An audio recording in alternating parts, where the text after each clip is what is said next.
Halo, selamat pagi anak-anak semua.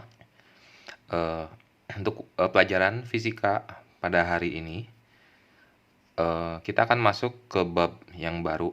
Jadi sebelumnya kita sudah menyelesaikan bab kelima, yaitu bab dinamika partikel atau bab hukum Newton. Oke. Sekarang kita akan masuk ke bab keenam. Judul babnya adalah gerak melingkar. Oke.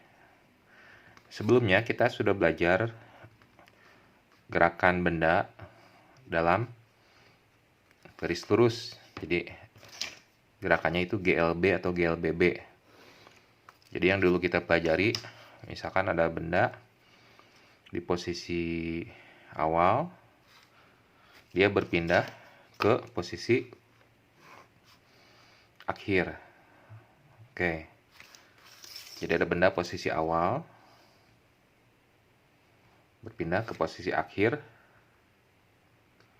menempuh lintasan garis lurus. Oke. Misalkan untuk gerak GLBB ada 5 variabel yang terlibat, yaitu ada kecepatan awal atau VO, ada kecepatan akhir atau VT, kemudian ada benda dari posisi awal ke akhir, dia menempuh jarak atau S dengan selang waktu T, dan laju perubahan kecepatan terhadap waktu itu ada percepatan. Oke, ini adalah variabel yang terdapat pada GLBB. Jadi gerak lurus berubah beraturan. Oke, bagaimana untuk gerak melingkar? Untuk gerak melingkar ada sedikit perbedaan. Jadi kalau untuk gerak melingkar itu benda bergerak dalam lintasan melingkar. Oke, misalkan benda mula-mula ada di sini, kemudian dia bergerak ke bawah. Oke, Bapak gambarkan seperti ini. Oke, jadi benda mula-mula ada di posisi awal. Oke, benda pada posisi awal dia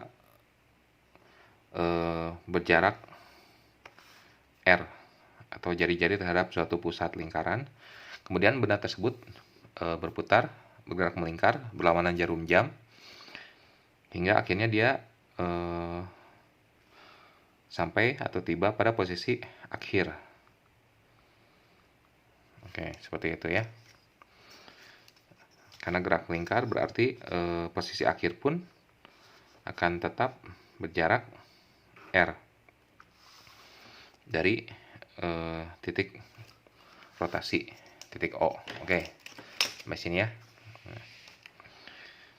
Nah, ini berarti analogi atau persamaan variabel atau besaran yang ada di gerak melingkar ini ada pasangannya dengan variabel pada besaran di gerak lurus. Jadi misalkan di sini ada kecepatan awal atau V0. Di gerak melingkar ini ada juga kecepatan sudut awal. Oke. Jadi untuk gerak melingkar, kecepatan yang digunakan adalah bukan kecepatan linear atau V, tapi kecepatan sudut. Simbolnya adalah omega. Jadi seperti simbol W itu. Omega 0. Jadi omega 0 itu adalah kecepatan sudut awal atau kecepatan anguler. Untuk V satuannya adalah meter per sekon. Sedangkan untuk kecepatan sudut atau omega satuannya adalah radian per sekon. Oke, radian adalah satuan dari sudut. Jadi kemudian kecepatan sudut akhir, andai kata si kecepatan benda yang bergerak melingkar berubah, ini Bapak kasih simbol dengan omega T. Jadi kecepatan sudut akhir satuannya itu sama, yaitu radian per sekon. Oke, benda dari awal ke akhir dia menempuh lintasan berbentuk busur, yaitu S ya. Oke. Namun kita akan fokus pada sudut yang ditempuh oleh si benda. Jadi sudut yang ditempuh oleh benda yang bergerak melingkar ini kita nyatakan dengan theta. Jadi theta adalah sudut yang dibentuk oleh benda yang bergerak melingkar, seperti itu. Oke. Nah, sekarang untuk benda bergerak melingkar, benda tersebut butuh waktu ya. Jadi T. Untuk T satuannya tetap sekon atau detik. Dan apabila ada terjadi perubahan kecepatan sudut, berarti ada besaran yang disebut dengan percepatan sudut atau alfa. Jadi alfa adalah percepatan sudut, satuannya adalah radian per sekon kuadrat. Oke, sampai sini. Ini adalah analogi dari gerak lurus GLBB dan gerak melingkar berubah beraturan atau GMBB. Oke. Jadi rumus GLBB kita akan review ya. Rumus GLBB ada 4. Yang pertama adalah Vt sama dengan V0 plus AT. Oke, ini rumus yang penting. Nah, untuk GMBB pasangannya adalah kita tinggal mengubah V itu kecepatan linear menjadi omega, yaitu kecepatan anguler atau kecepatan sudut. Jadi rumus yang berlaku untuk GMBB adalah omega T sama dengan omega 0 plus alfa T. Oke. Jadi rumus ini adalah saling berkorelasi atau berpasangan. Untuk rumus yang kedua untuk GLBB kita punya rumus juga S sama dengan V0T plus setengah AT kuadrat. Oke. Untuk GMBB S Bapak ganti dengan theta. Jadi sudut yang ditempuh atau theta, ini satuannya dalam radian. Oke, satuan sudut yang dipakai dalam gerak melingkar bukan derajat, melainkan radian. Oke, untuk mengubahnya cukup mudah. Jadi 2pi radian sama dengan 360 derajat. Oke, ini untuk mengubah sudut dari derajat ke radian dan sebaliknya. Oke, kita lanjutkan untuk rumus kedua ini. Theta sama dengan kecepatan sudut awal atau omega 0 kali T ditambah setengah kali alfa kali T kuadrat. Untuk rumus ketiga, kita punya rumus Vt kuadrat sama dengan V0 kuadrat plus 2AS. Oke, bagaimana untuk rumus gerak melingkar berubah beraturan? Ini cukup mudah, kita tinggal ganti V dengan omega. Jadi omega T kuadrat sama dengan omega 0 kuadrat plus 2 alfa theta. Oke. Ada rumus keempat. Mungkin sebetulnya 3 rumus ini sudah cukup, namun dengan rumus keempat kadang-kadang ada soal yang harus memerlukan 2 rumus dapat dikerjakan dengan cukup 1 rumus. Rumus keempat adalah S sama dengan V0 plus Vt per 2 dikali T. Oke. Ini. Pasangannya adalah theta sama dengan omega 0 plus omega T di rata-rata atau dibagi 2 dikali T. Oke. Jadi untuk bagian awal ini diharapkan murid dapat melihat persamaan dari rumus-rumus GMBB dan GLBB sehingga akhirnya dapat menggunakan rumus-rumus tersebut untuk mengerjakan soal-soal GMBB. Oke. Kalian dapat salin atau screen capture rumus-rumus ini. Oke, sebelum kita masuk ke materi berikutnya. Oke, kita lanjutkan ke materi berikut dari gerak melingkar. Oke, sebelumnya Bapak akan review lagi pengertian frekuensi dan periode untuk gerak melingkar. Oke, jadi misalkan ada suatu benda bergerak melingkar seperti ini, misalkan ya. Yang bergerak melingkar berulang-ulang, jadi tidak hanya satu putaran namun terus-menerus. Misalkan bendanya adalah, kita anggap misalkan bola diikat oleh tali misalkan ya. Oke, seperti ini. Jadi si bola ini dia akan berputar berlawanan jarum jam, jadi ke arah sini. Oke, jadi dia berputar sampai kembali ke posisi awal dan seterusnya. Oke. Yang dimaksud dengan periode, apa itu periode? Periode adalah waktu untuk melakukan satu putaran. Jadi periode simbolnya adalah T. Definisinya adalah waktu untuk melakukan satu putaran atau satu rotasi atau satu revolusi lebih tepat ya. Oke, jadi dari posisi awal dia berputar satu putaran full, misalkan dibutuhkan waktu 2 detik, berarti kita dapat mengatakan bahwa periode benda tersebut adalah 2 sekon. Oke. Kebalikan dari periode adalah frekuensi. Frekuensi atau F kecil, ini simbolnya adalah banyaknya putaran yang dilakukan benda dalam waktu 1 detik. Banyak putaran yang dilakukan per 1 detik. Oke. Hubungan antara mereka berdua adalah saling berkebalikan. Jadi T sama dengan 1/F atau F sama dengan 1/T. Satuan dari frekuensi adalah Hertz atau 1/sekon. Satuan dari periode adalah detik atau sekon. Oke. Misalkan kadang-kadang tapi misalkan di soal itu suka disebutkan benda berputar dalam sekian putaran. Jadi benda melakukan N putaran dalam T detik. Misalkan ada benda berputar cepat, dia melakukan 100 putaran dalam waktu 50 detik. Nah, bagaimana apabila kita menemukan informasi seperti itu? Kita dapat mengubah rumusnya sedikit. Jadi kita menggunakan N dan T kecil ini. Jadi bedakan, ini T kecil adalah waktu untuk melakukan N putaran. Kalau T besar itu adalah waktu untuk melakukan 1 putaran. Oke. Jadi periode rumusnya dapat diganti menjadi T per N. Oke. Berarti frekuensi adalah N per T. Oke, jadi misalkan contoh ya.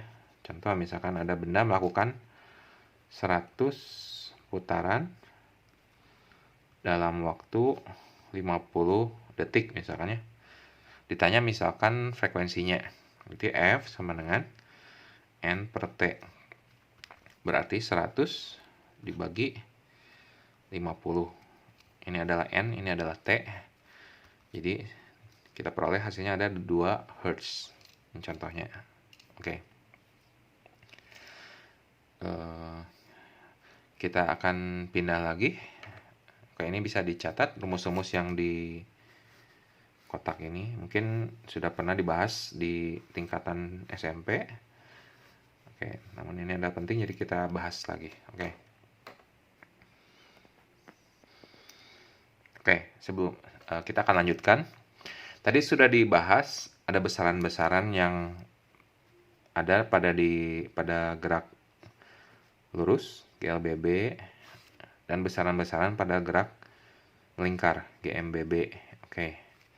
Misalkan di gerak lurus ada besaran yang disebut dengan jarak tempuh atau S ya. S space ya, atau distance. Oke. Di GMBB pun ada jarak tempuh gitu, tanda kutip ya, jarak tempuh yaitu sudut. Itu theta. Oke. Nah, apa hubungan antara S dan theta? Nah, seperti tadi dilihat ya, sebetulnya kita pada gerak melingkar pun sebetulnya ada S ya. Oke. Jadi S itu adalah lintasan sebenarnya dari benda. Jadi dari sini ke sini. Oke, ini kan ada busur melengkung ini. Ini adalah S sebetulnya. Jadi misalkan kita ingin tahu berapa panjang busur tersebut. Oke.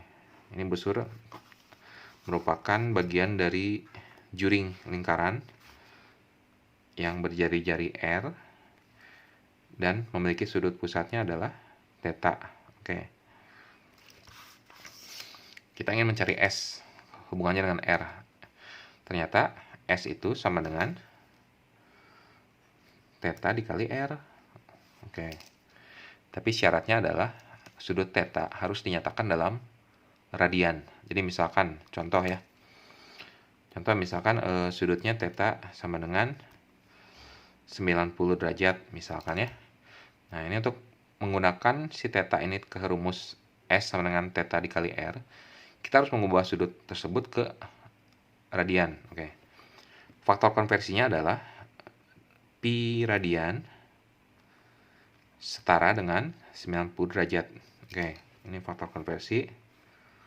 Jadi misalkan kita yang mengubah 90 derajat, caranya tinggal tulis ulang. Kemudian kita kalikan pi radian per 90 derajat. Nah, ini adalah faktor konversi. Pi radian sama dengan 90 derajat. Pi radian per 90 derajat berarti ini sama dengan 1. Jadi kita dapat mengalihkan 90 derajat ini dengan 1 dengan tidak mengubah nilai, sehingga kita dapat peroleh hasilnya adalah pi radian. Oke, jadi kita dapat masukkan tetanya pi. Pi adalah tetapan angka yang nilainya bisa ditaksir 3,14. Oke. Demikian juga untuk besaran lain, misalkan V ya. V itu ternyata sama dengan omega kali R. Oke. A atau percepatan ternyata sama dengan alfa dikali R. Oke, jadi ini adalah hubungan antara besaran gerak lurus dengan besaran gerak melingkar. Oke. Selanjutnya kita akan bahas materi berikut. Namun sebelumnya untuk mencari omega atau kecepatan sudut juga ada rumus lain. Oke, omega itu ternyata bisa dicari dengan rumus 2pi dikali F. Ini mungkin kalian butuhkan. Omega sama 2πf atau 2pi per T ya. Sama saja. Oke, ini mungkin kalian butuh. Jadi misalkan diberikan benda bergerak melingkar dengan frekuensi sekian Hertz. Nah, dari sana kalian dapat langsung mengalihkan frekuensi tersebut dengan 2pi untuk memperoleh kecepatan sudutnya. Dengan satuannya adalah radian per sekon. Oke, berikutnya akan dibahas mengenai percepatan sudut, percepatan tangensial, dan percepatan sentripetal pada benda yang sedang bergerak melingkar. Oke, kita lanjutkan. Misalkan ada benda sedang bergerak melingkar, oke, dan gerakannya makin lama makin cepat, misalkan. Jadi mulai pelan, kemudian makin cepat, tapi secara teratur, cepat sekali ya. Oke. Ternyata pada benda yang bergerak melingkar berubah beraturan tersebut ada dua jenis percepatan. Oke. Pertama, kita lihat dulu percepatan yang menjaga si benda agar tetap bergerak dalam lintasannya. Jadi, misalkan ini benda diikat oleh tali ya. Kita bayangkan ini benda bergerak berputar gitu ya. Nah, sebetulnya apa yang menjaga si benda ini? Gaya apa yang menjaga benda agar tetap bergerak dalam lintasan lingkaran? Oke. Ternyata gaya yang menjaga benda tersebut tetap berputar adalah gaya tegangan tali ini. Oke. Jadi tali ini menjaga supaya benda tidak keluar lintasannya. Jadi supaya tidak overshoot ke sini ya. Jadi tegangan tali ini sebetulnya memberikan suatu gaya yang disebut dengan gaya sentripetal. Oke. Jadi ada yang disebut dengan gaya sentripetal. Oke.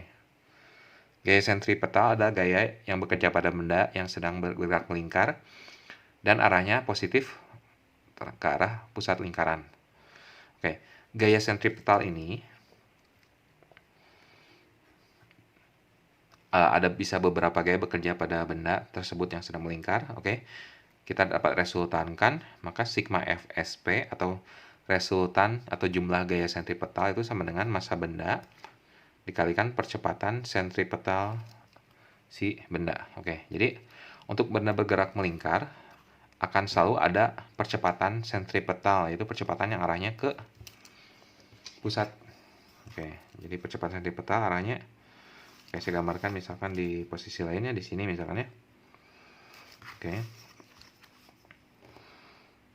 Jadi si percepatan sentripetal itu akan bergerak ke arah menuju ke pusat lingkaran. Ini adalah arah ASP. Oke. Namun apabila benda bergerak makin lama makin cepat, berarti ada percepatan lain selain percepatan sentripetal yang membuat si benda bergerak melingkar makin lama makin cepat. Itu adalah disebut dengan percepatan tangensial. Tangensial itu percepatan yang arahnya tegak lurus lintasan benda. Jadi tegak lurus dengan percepatan sentripetal, arahnya tegak lurus jari-jari benda. Jadi arahnya ke sini. Ini adalah simbolnya adalah AT. Jadi percepatan tangensial. Nah, ini yang menariknya adalah arah percepatan tangensial akan selalu tegak lurus dengan arah percepatan sentripetal. Oke. Bagaimana kita mencari percepatan tangensial? Rumusnya adalah AT sama dengan alfa dikali R. Oke. Bagaimana kita mencari percepatan sentripetal? Kita dapat gunakan rumus ASP sama dengan omega kuadrat dikali R. Oke, jadi kita dapat melihat ada dua rumus yang berbeda untuk percepatan sentripetal dan percepatan tangensial. Jadi Bapak ulang ya. Percepatan tangensial itu yang menyebabkan si benda bergerak melingkar makin lama makin cepat atau makin lama makin pelan. Jadi misalkan si benda bergerak dengan stabil dengan kecepatan sudut yang sama, misalkan seperti jarum jam, berarti sebetulnya percepatan tangensial itu 0. Oke. Tapi meskipun benda bergerak stabil seperti jarum jam, jadi tidak makin cepat atau tidak makin pelan, namun benda tersebut karena bergerak melingkar, dia akan selalu memiliki percepatan sentripetal yang arahnya ke pusat lingkaran. Oke. Jadi percepatan sentripetal itu adalah percepatannya menjaga benda agar tetap bergerak dalam lintasan melingkar. Oke. Jadi apabila ditanya percepatan total, kita dapat jumlahkan kedua percepatan ini dengan vektor, dengan penjumlahan vektor seperti berikut. Jadi resultan percepatannya adalah ke arah sini. Ini kita kasih simbol A. Oke. A kita dapat cari dengan rumus Pitagoras. Jadi besar A sama dengan akar besar ASP kuadrat plus besar AT kuadrat. Oke. Jadi untuk mencari besar percepatan total benda yang sedang bergerak melingkar, kita dapat gunakan teorema Pitagoras karena kedua vektor tersebut saling tegak lurus. Oke, sekian dulu untuk bagian 1 video pembelajaran bab gerak melingkar bab 6 ini. Oke. Stay tune untuk video berikutnya. Sekian, terima kasih.